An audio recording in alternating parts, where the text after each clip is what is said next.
할렐루야, 우리 하나님을 찬송합니다.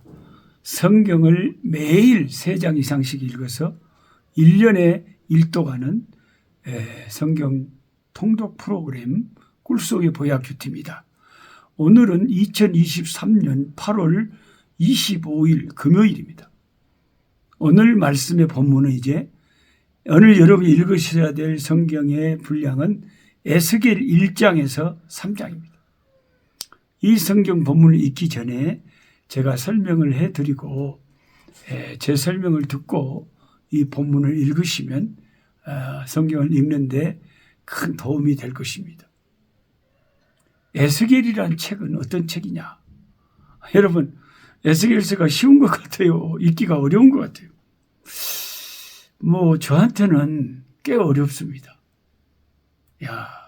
그러니까 평생 성경을 붙잡고 성경만 선포하는 목사한테도 에스겔서가 어려운데 보통 교인들한테는 또 얼마나 이 책이 어려울까 솔직히 그런 생각이 듭니다. 그런데 신앙이 좋은 분들은 꼭 편식을 하질 않아요.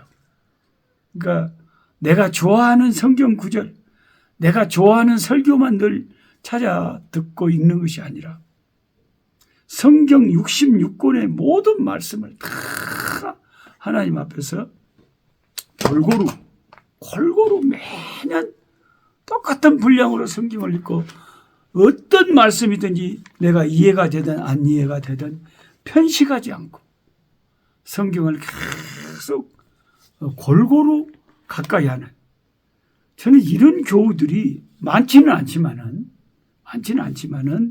참 저는 신앙이 건전한 분들이고 너무나 아름다운 신앙을 가진 분들이라고 생각해요. 여러분 안 그렇습니까? 자녀들 키울 때 밥상에서 지가 좋아하는 반찬만 맨날 먹어. 엄니가 지 건강에 좋으라고 야채도 해놓고 까지나물도 해놓고 이렇게 해는 안 먹어. 아주 건강에 별로 좋지 않은 살만 찌는 설탕 많이 들어간 거, 소세지 그런 것만 먹어갖고 피가 탁해지고 살만 부글부글 찌고 그게 건강에 안 좋은 거예요.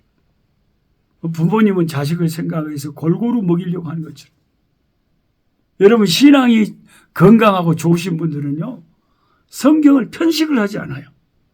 좀 어려운 말씀이라도 똑같은 시간을 내가 투자하고 그 말씀을 늘 가까이 하고 어떤 말씀이라도 성경 66권의 모든 말씀들을 다 가까이 하고 그렇게 하는 게 정말 박수를 받을 좋은 신앙이에요.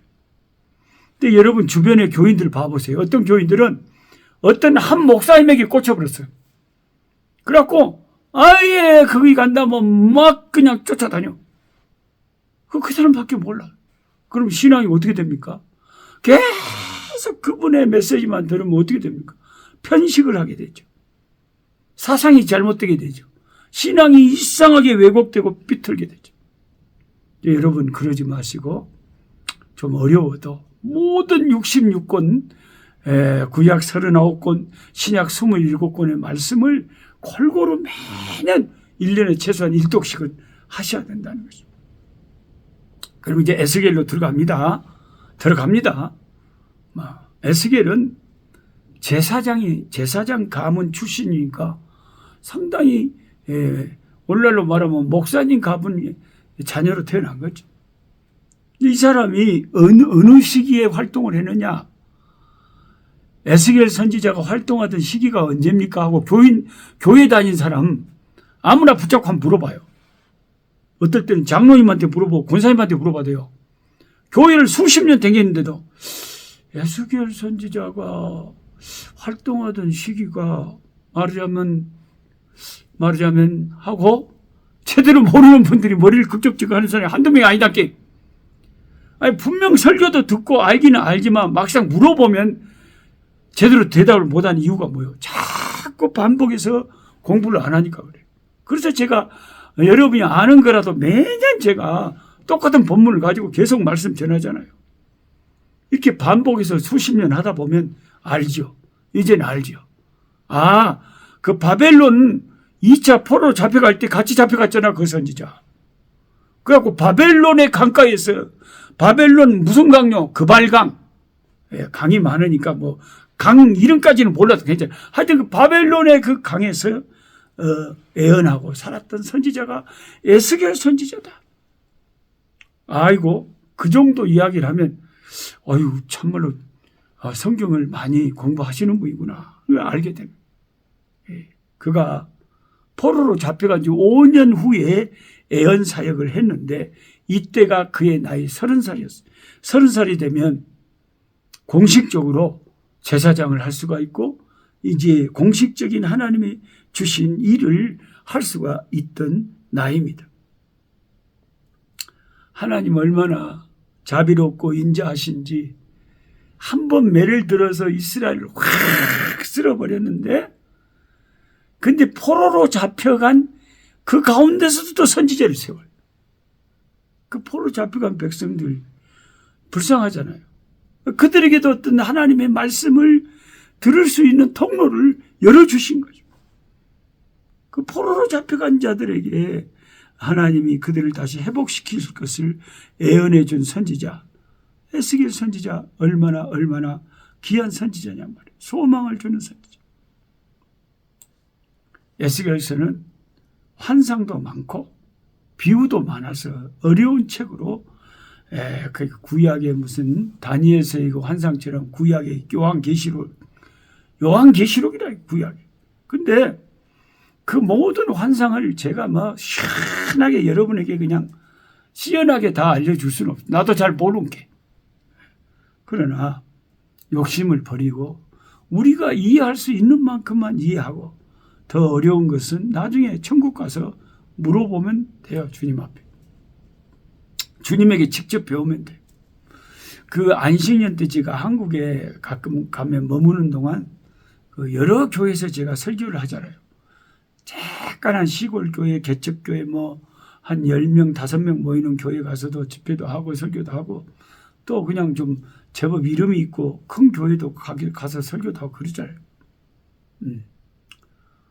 제가 가본 큰 교회 기억으로는 그 미국 LA에 있는 그 사랑의 교회가 꽤 컸습니다. 그리고 한국의 그 우리들 교회, 또 목포 사랑의 교회, 뭐 이런 좀 교회들은 좀 규모가 컸어요. 근데 한 6명 모이는 그 육도에 있는 육도교회 섬에 인천에서 배 타고 3시간 이상 통통통 가가지고 좁은 섬에서 그 할머니 몇 명 앉아서 같이 부흥회했던 기억도 납니다. 근데 그 서울의 우리들 교회에 2번이나 가서 주일날 1부, 2부, 3부, 4부 다 예배를 말씀을 인도를 한 적이 있는데요.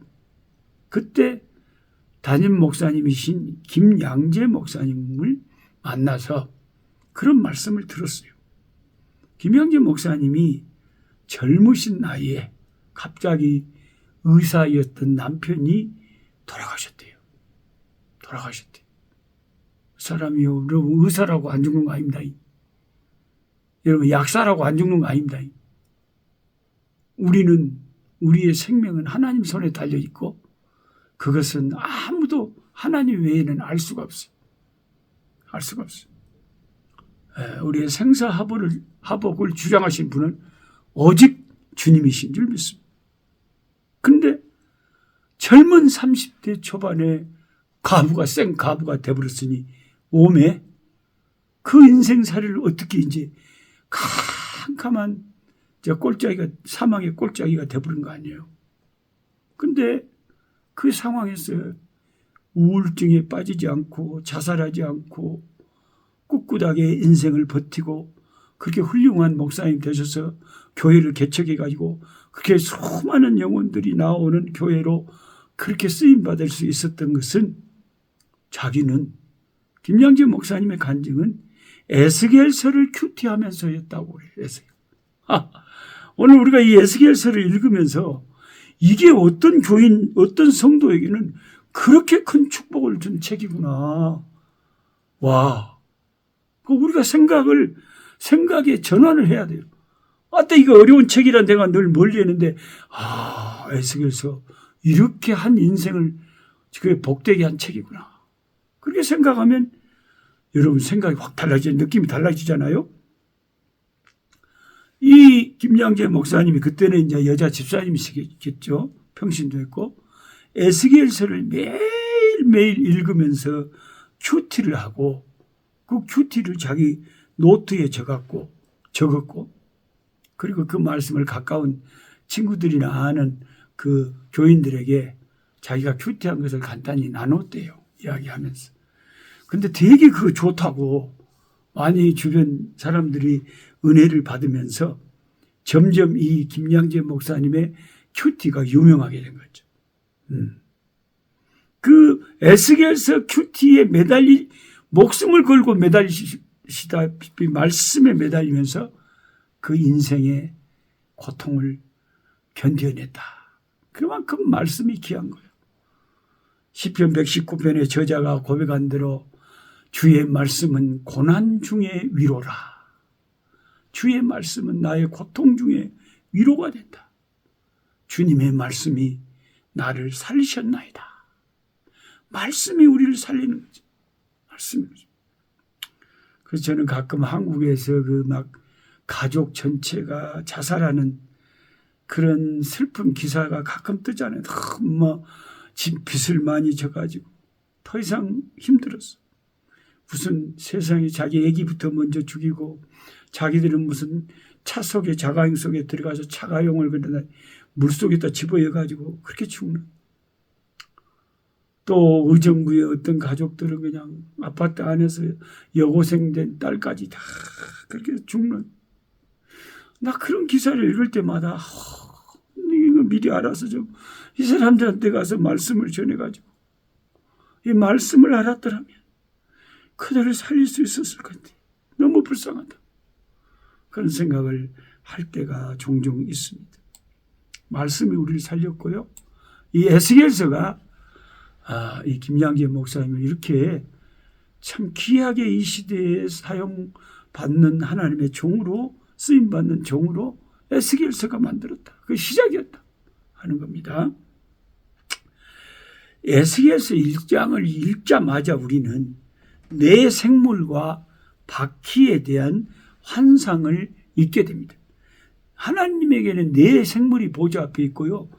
그 생물들이 타고 다니는 그 차가 바퀴가 겁나게 달리는데 내 생물이 얼마나 빠르겠어요. 우리 자동차 겁나게 경주하는 빠른 이 자동차들은 200 몇십 킬로도 250 킬로, 300 킬로 쉥 가버리잖아요. 바퀴가. 하나님의 내 생물이 있는데 그게 바퀴가 달려있어요. 얼마나 빠르냐. 그 기동력이 순식간이죠.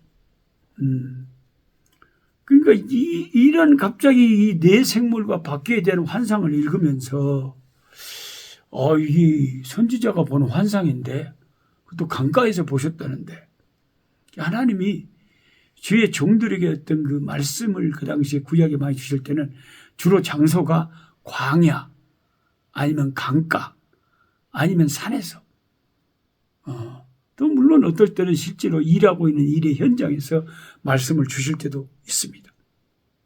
그래서 이제 이렇게 저처럼 이번 주간 다음 주간 전 2주간 이렇게 기도 주간으로 삼고 봄맞이 특별 금식 기도. 기도 주간.